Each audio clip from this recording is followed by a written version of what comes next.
Selamat datang di channel Pemuja Malam. Jangan lupa like, share, and subscribe ya. Terima kasih.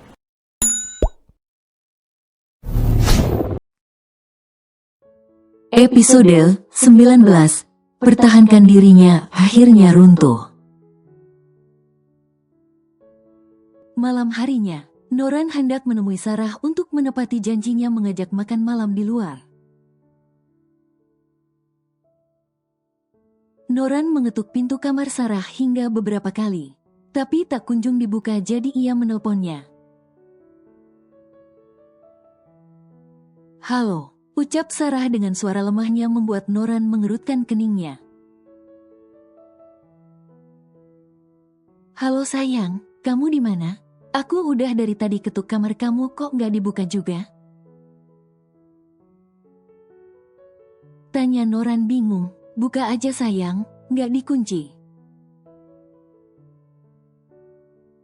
ujarnya, lalu Noran pun segera memutar kenop pintu. Saat masuk ke kamar itu, yang pertama kali dilihatnya adalah Sarah yang tengah terbaring lemah di atas ranjang. Noran yang khawatir pun langsung bergegas mendekati Sarah dan memeriksa keadaannya. "Kamu demam? Kenapa nggak bilang? Gimana aku mau hubungi kami? Kamu aja kayak jaga jarak terus gitu," ketus Sarah membuat Noran serba salah. "Maaf, aku siapin kompresan dulu ya," ujarnya segera berlalu masuk ke kamar mandi untuk menyiapkan air hangat dan handuk bersih untuk mengompres Sarah. Saat melihat Noran masuk ke kamar mandi, salah satu sudut bibir Sarah naik ke atas. Entah apa yang ia rencanakan, yang pasti tujuannya menghancurkan hubungan antara Noran dan Nazila. Ting, setelah beberapa hari menonaktifkan ponselnya, Nazila pun mencoba mengaktifkan kembali ponselnya. Ia khawatir ada pesan penting masuk ke ponselnya itu. Hingga dentingan suara pesan masuk begitu banyak. Dilihatnya siapa saja pengirim pesan itu. Sebagian besar ternyata merupakan pesan dari Kevin, Karin, dan Bi Arum. Yah, padahal baru 2 hari yang lalu Karin dan Kevin menyambanginya. Tapi mereka masih saja khawatir dengan keadaannya. Memang saat itu kondisi Nazila terlihat sangat jauh dari kata baik. Setelah sedikit menghibur, bahkan Karin sampai menginap untuk menenangkannya, mereka pun pamit. Dan sejak hari itu ia tidak mengaktifkan ponselnya. Nazila tersenyum miris saat tak melihat satupun pesan dari Noran, suaminya. Barang mengabari keberadaannya saja tidak, membuat Nazila terkekeh sumbang. Sepertinya ia sudah tidak peduli sama sekali pada dirinya. Lalu matanya teralih pada pesan beruntun, yang entah siapa pengirimnya dan memang akhir ini sering masuk. Bahkan pesan yang sudah seperti teror itu masuk setiap hari, dengan nomor berbeda setiap harinya. Dibacanya satu persatu pesan itu yang membuat dadanya seketika sesak. Beberapa detik kemudian, masuk lagi pesan berupa foto dari nomor yang lagi tak dikenalnya. Jantungnya seketika seperti diremas, matanya memanas, dadanya begitu nyeri melihat foto kemesraan antara Noran dan Sarah di sebuah hotel. Padahal ia sudah begitu sering melihat kedua itu bermesraan. Tapi mengapa kali ini dadanya begitu sesak? Mungkinkah ia sudah mulai memiliki perasaan untuk suaminya itu? Tidak, Nazila berteriak dalam hati. Kalau ia tidak boleh memiliki perasaan pada laki-laki itu, dia bukan miliknya. Status hanyalah di batas kertas. Keberadaan anak dalam kandungannya pun takkan mungkin membuat mereka menjadi satu. Tetap pada akhirnya, ia harus melepaskan semua. Ting. Masuk lagi sebuah pesan dari nomor yang sama dengan nomor yang mengirimkan foto. Kalau kau masih punya urat malu, segera tinggalkan Noran. Berhentilah menjadi parasit di antara hubungan mereka berdua. Nazila meremas dadanya. Dadanya begitu sakit, netranya lagi basah. Namun kali ini karena seseorang yang berstatus sebagai suaminya itu. Pertahankan diri Nazila akhirnya runtuh. Dengan bahu yang bergetar. Nazila pun menumpahkan segala sesak di dadanya melalui sebuah tangisan yang memilukan. Haruskah aku pergi sekarang? Tapi bila aku pergi, maka nasib anakku akan berakhir seperti diriku. Yang tidak pernah merasakan kasih sayang seorang ayah. Tapi bila tidak, hatiku akan semakin hancur. Lagi pula bukankah pergi sekarang atau nanti sama saja? Setelah anak ini lahir, aku juga tetap harus pergi. Setidaknya pergi sekarang bukan hanya dapat menyelamatkan hatiku, tapi juga anak ini. Bagaimana kalau saat anak ini lahir tiba-tiba mereka menginginkannya? Tidak, aku tidak akan membiarkannya. Batin Nazila bermonolog dengan berurai air mata. Waktu berganti begitu cepat. Hari ini Noran telah kembali ke Jakarta. Sepulangnya dari Bali, ia dijemput Jay yang kemudian langsung mengantarkannya pulang ke apartemen. Masuk ke apartemen, Noran disambut dengan kegelapan. Padahal jarum jam sudah menunjukkan pukul 8:30 malam. Tapi apartemen itu begitu gelap tanpa satupun sumber pencahayaan yang menyala. Kemana dia? Apa dia sudah tidur? Gumam Noran bertanya-tanya. Noran pun segera menuju ke sakelar dan menyalakan lampu, karena merasa haus. Noran mengambil gelas lalu menuangkan air dingin ke dalam gelas kemudian meminumnya. Setelah minum, ia pun menyeret kopernya menuju kamar. Kemudian segera membersihkan diri. Ia sudah tak sabar ingin merebahkan tubuhnya di atas ranjang. Tak sampai 10 menit, Noran telah keluar dari kamar mandi. Kemudian memakai pakaiannya yang tersusun rapi di dalam almari. Ya, Noran akui. Nazila melakukan pekerjaannya sebagai seorang istri dengan baik, terlepas dari hubungan mereka yang kian memburuk. Bahkan pakaiannya selalu tertata rapi, bersih, dan wangi. Apartemen selalu bersih, makanan pun selalu terhidang. Walaupun hanya masakan sederhana tapi cukup memanjakan ludahnya. Ah, kenapa aku jadi merindukan masakan Nazila?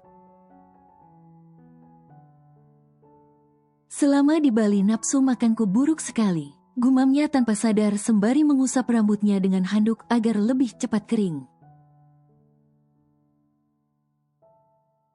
Noran meletakkan handuk di tempatnya kemudian berjalan menuju dapur. Ia berharap bisa menemukan masakan Nazila. Entah itu sisa siang tadi ataupun yang malam ini. Tapi Noran harus menelan kekecewaannya. sebab ia tak menemukan satupun makanan baik di meja makan maupun di dalam kulkas. Bahkan penanak nasi pun kosong dengan kabel yang tercabut. Noran sampai berpikir, apakah Nazila tidak makan di rumah beberapa hari ini? Sehingga ia tidak memasak sama sekali. Dipandanginya dapur itu yang entah kenapa terlihat berbeda. Seperti telah lama tidak mengalami sentuhan seseorang. Karena kecewa, Noran pun hendak kembali ke kamarnya. Namun entah mengapa, tiba-tiba ia justru berhenti di depan kamar Nazila. Ingin rasanya ia mengetuk pintu itu, tapi ia urungkan. Mungkin Nazila sudah tidur, pikirnya. Keesokan harinya.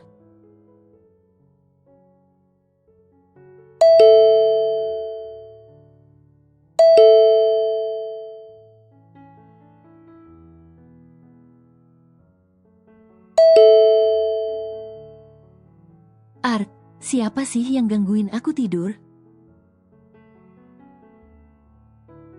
Perempuan itu di mana juga, kenapa nggak segera bukain pintu? Gumamnya dari balik selimut. Noran mengambil ponselnya untuk melihat jam. Ternyata sudah jam 10 pagi. Noran sampai membelalakan matanya terkejut. Ini pertama kalinya ia bangun sesiang itu. Pantas saja, mungkin dia sudah pergi kerja, gumam Noran. Ia pikir Nazila telah berangkat kerja, karena itu tidak bisa membukakan pintu. Noran pun bergegas membuka pintu dan terkejut saat melihat kedatangan mamanya. "Mama, ngapain kesini?" tanya Noran. Lalu ia melihat seseorang yang berdiri di samping sang mama. Wajahnya terlihat begitu panik membuat Noran bingung. "Kenapa, Ma?" tanya Noran bingung seraya mempersilahkan keduanya masuk. "Kamu kemana beberapa hari ini? Kenapa ponsel kamu nggak aktif?" cecar Diana. "Aku ada proyek di Bali, jadi aku ke sana. Ini aja baru semalam pulang. Emang kenapa?" "Oh ya, aku emang sengaja nggak aktifin nomor, biar bisa berkonsentrasi dengan pekerjaan." Noran ucap Noran santai. Diana mendadak berang dan seseorang yang juga duduk di samping Diana. Ia menatap Noran dengan amarah yang membuncah. Diana pun segera berdiri lalu menamparkan pipi Noran hingga menimbulkan bunyi yang nyaring. "Plak, dasar anak nggak punya perasaan kamu. Kamu tahu, beberapa hari yang lalu Ibu Nazila meninggal, lalu kamu bukannya mendampingi. Kau justru meninggalkannya sendirian di sini. Di mana hati nurani kamu, Noran?" "Ya, ampun, Nazila, maafkan Mama. Bahkan Mama dan Papa pun tidak datang juga menemanimu." Diana terisak saat mengetahui Noran memang tidak menemani Nazila sama sekali di saat terpuruknya.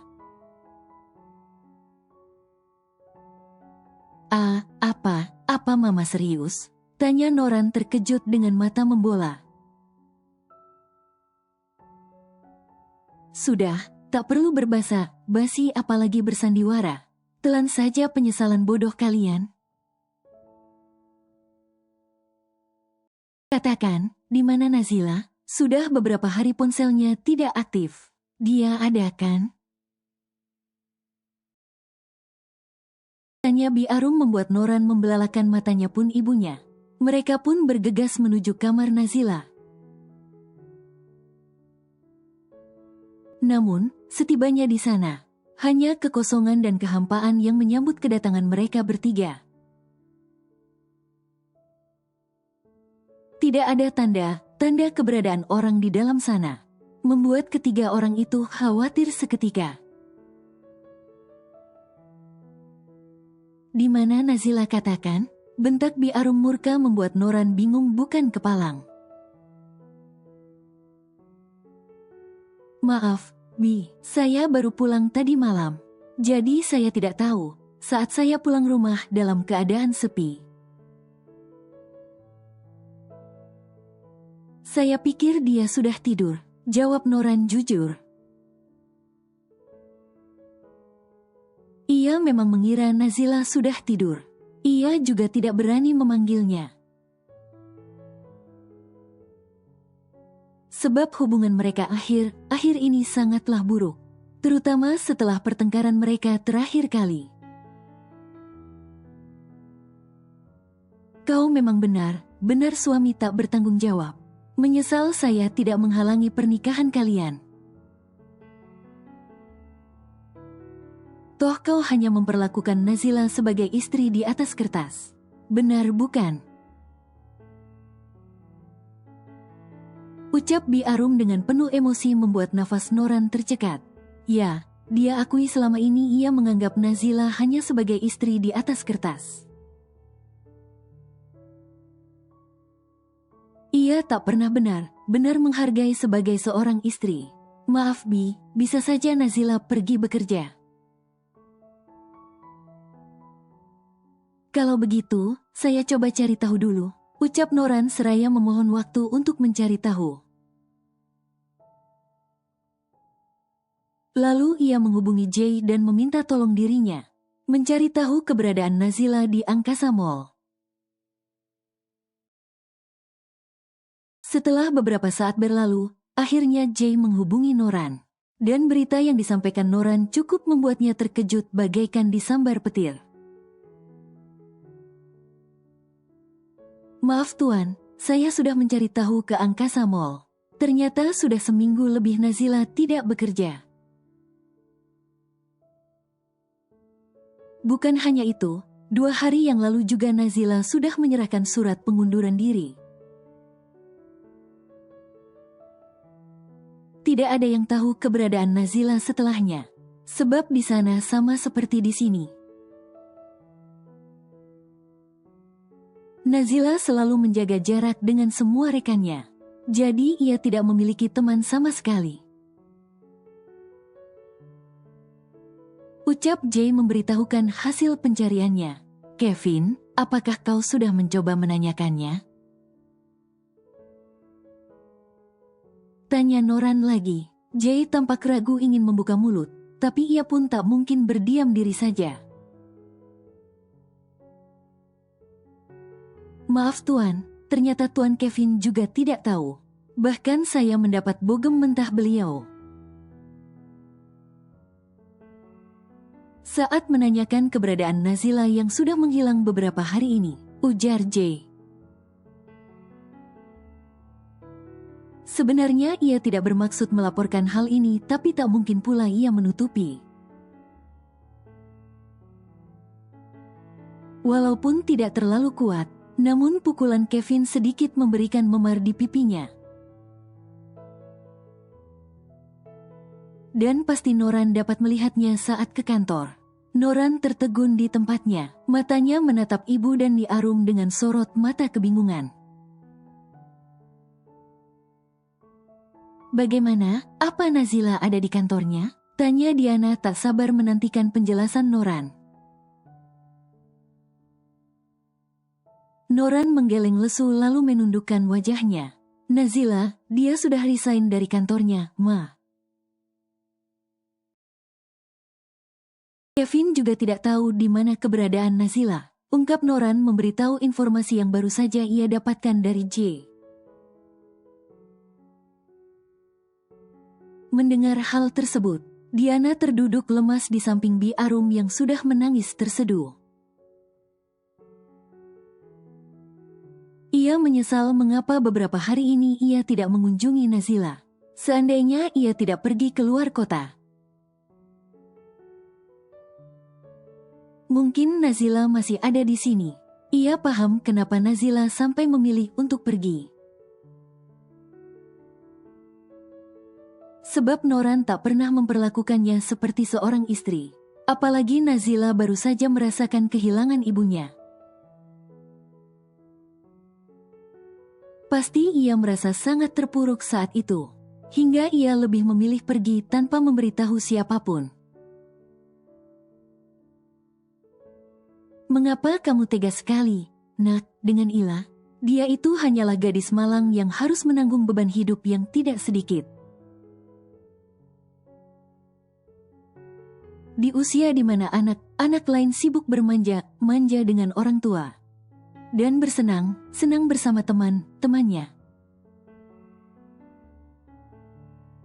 Nazila harus mengurus ibunya yang depresi karena ditinggal suaminya mendua dengan sahabatnya sendiri. Ayahnya pergi begitu saja padahal Nazila saat itu masih sangat kecil. Dia belum mengerti apa-apa. Ia hanya bisa ikut menangis saat melihat sang ibu menangis dan berakhir depresi. Bahkan Nazila sampai kelaparan berhari-hari karena ibunya yang terlalu terpuruk dengan hidupnya. Untung saat itu aku datang berkunjung dan menemukan Nazila yang sudah terguling lemas tak berdaya. Sambil menatap ibunya yang sudah termangu dengan tatapan kosong. Sejak saat itulah aku membantu mengurus dan membesarkan Nazila. Hingga ia mulai paham segalanya, ia bertekad takkan pernah menikah.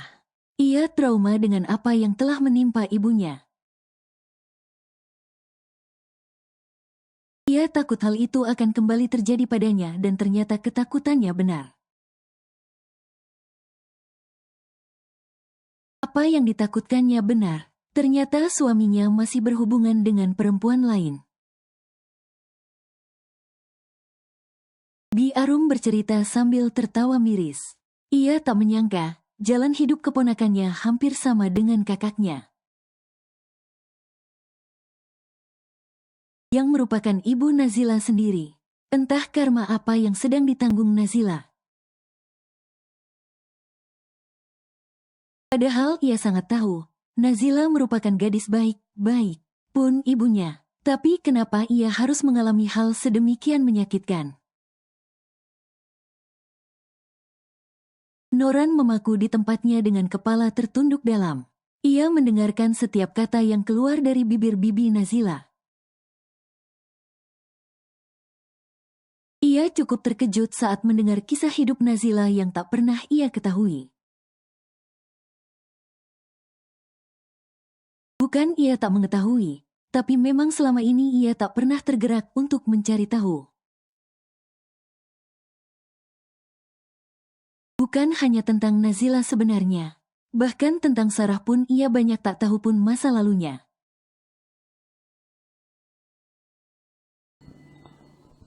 Bersambung.